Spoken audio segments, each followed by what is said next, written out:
माघ महामहत्तम 10वां अध्याय। हरे कृष्णा, राधे राधे। महाभारत में आया है कि माघ मास में जो तपस्वियों को तिल दान करता है वो नरक का कभी दर्शन नहीं करता। माघ मास की द्वादशी तिथि को दिन रात उपवास करके भगवान माधव की पूजा करने से भक्त को राजसूय यज्ञ का फल मिलता है। इसलिए माघ मास का उपयोग करें, ज्यादा से ज्यादा पुण्य कर्म अर्जित करें और इसमें दान करना सबसे आसान है। अब हम श्री गणेश जी महाराज और अपने गुरु महाराज को याद करते हुए माघ महात्म का 10वां अध्याय सुनेंगे। महादेव के लाल तुम सभी झुकाते शीश, हम निर्धन लाचार हैं, दो हमको आशीष। बोलो गणेश जी महाराज की जय। गुरु अमृत है जगत में, बाकी सब विष बेल, सतगुरु संत अनंत है, प्रभु से करा दे मेल। बोलो गुरुदेव महाराज की जय। कल हमने माघ महामहत्तम के 9वें अध्याय में दत्तात्रेय जी द्वारा वर्णित कुंडल और विकुंडल नाम के भाइयों की सुंदर कथा को सुना था, जिसमें विकुंडल अपने भाई को नरक से मुक्त करवाता है। अब आगे राजा सहस्त्रार्जुन जी बोले कि हे योगियों में श्रेष्ठ दत्तात्रेय जी, आपने मुझे बहुत सुंदर माघ माह की महिमा बताई। मुझे सुनकर बहुत ही आश्चर्य हुआ कि किस प्रकार एक वैश्य माघ स्नान करने के पुण्य से जीवन भर किए पापों से मुक्त होकर अपने भाई को भी अपने साथ स्वर्ग ले गया। अब आप कृपया कर माघ स्नान के नियम बताएं।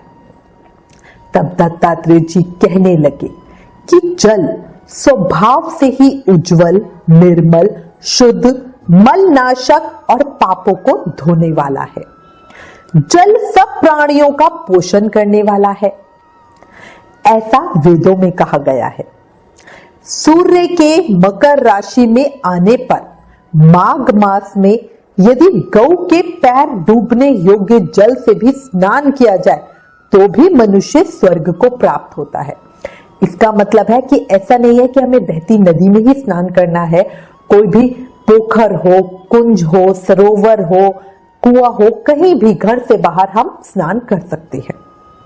यदि सारा मास स्नान करने में कोई असमर्थ हो तो 3 दिन ही स्नान करने से पापों का नाश होता है। जो व्यक्ति थोड़ा ही दान करे वो भी धनी और दीर्घायु होता है। 5 दिन स्नान करने से चंद्रमा के समान शोभायमान होता है। इसलिए अपना शुभ चाहने वाले को माघ मास में घर से बाहर स्नान करना ही चाहिए। अब इसमें बताया हुआ है कि अगर आप पूरे महीने का माघ स्नान नहीं कर सकते हो तब भी आपको 3 या 5 दिन तो घर से बाहर स्नान करना ही चाहिए। इतना कहने के बाद दत्तात्रेय जी माघ मास में स्नान करने वालों के जो नियम होते हैं वो बता रहे हैं। अधिक भोजन का उपयोग नहीं करना चाहिए, भूमि पर सोना चाहिए, भगवान की तीनों समय पूजा करनी चाहिए। ईंधन, वस्त्र, कंबल, जूता, कुमकुम, घी, तेल, कपास, रुई, वस्त्र तथा अन्न का दान करना चाहिए। दूसरे की अग्नि नहीं तापनी चाहिए। ब्राह्मणों को भोजन कराएं और उनको दक्षिणा दें। समापन के समय भगवान से प्रार्थना करें और कहें कि हे देव, इस स्नान का मुझे यथोक्त फल दीजिए। मौन रहकर मंत्र का उच्चारण करें, फिर भगवान का स्मरण करें। जो मनुष्य श्री गंगा जी में माघ में स्नान करते हैं वे 4000 युग तक स्वर्ग में ही रहते हैं। जो कोई माघ मास में गंगा और यमुना का स्नान करता है वो रोज 1000 कपिला गौ के दान का फल पाता है। इसके बाद दत्तात्रेय जी कहने लगे कि हे राजन, प्रजापति ने पापों के नाश के लिए प्रयाग तीर्थ की रचना की। सफेद यानी गंगा जी और काली यानी यमुना जी कि जल की धारा में स्नान का महत्तम भली प्रकार सुनो। जो इस संगम में माघ मास में स्नान करता है वो फिर कभी गर्भ योनि में नहीं आता। भगवान विष्णु की दुर्गम माया माघ मास में प्रयाग तीर्थ पर नष्ट हो जाती है, किसी का कुछ नहीं कर पाती। माघ मास में प्रयाग में स्नान करने से मनुष्य अच्छे भोगों को भोग कर ब्रह्म को प्राप्त होता है। माघ मास तथा मकर के सूर्य में जो प्रयाग में स्नान करता है उसके पुण्यों की गिनती चित्रगुप्त भी नहीं कर सकते। 100 वर्ष तक निराहार रहकर जो पुण्य मिलता है वही फल माघ मास में 3 दिन प्रयाग में स्नान करने से मिल जाता है।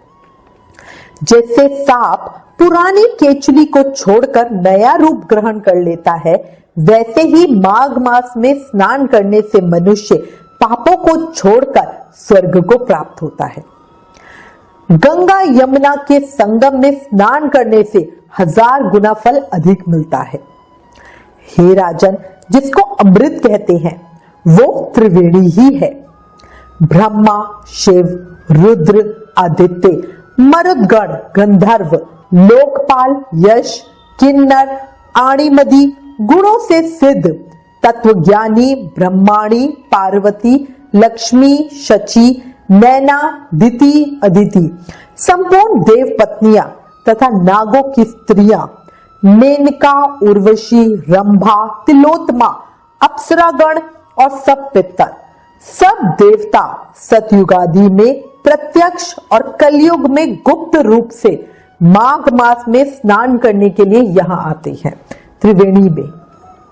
माघ मास में प्रयाग में स्नान करने से जो फल मिलता है वो ईश्वर ही कह सकते हैं, मनुष्य में तो कहने की शक्ति ही नहीं है। हजारों अश्वमेध यज्ञ करने से भी वो फल नहीं मिलता जो माघ मास में प्रयाग में स्नान करने से मिलता है। पूर्व समय में कंचन मालिनी ने इस स्नान का फल राक्षस को दिया था और इसी से वो सब पापों से मुक्त हो गया था। माघ महामहत्तम 10वां अध्याय समाप्त। कल माघ महामहत्तम के अध्याय 11 में आगे की कथा सुनेंगे और जानेंगे कि अप्सरा कंचनमाली कौन थी। अंत में कहूंगी, मौत से क्या डर, मिनटों का खेल है। आफत तो जिंदगी है जो बरसों चला करती है। सही कह रही हूं?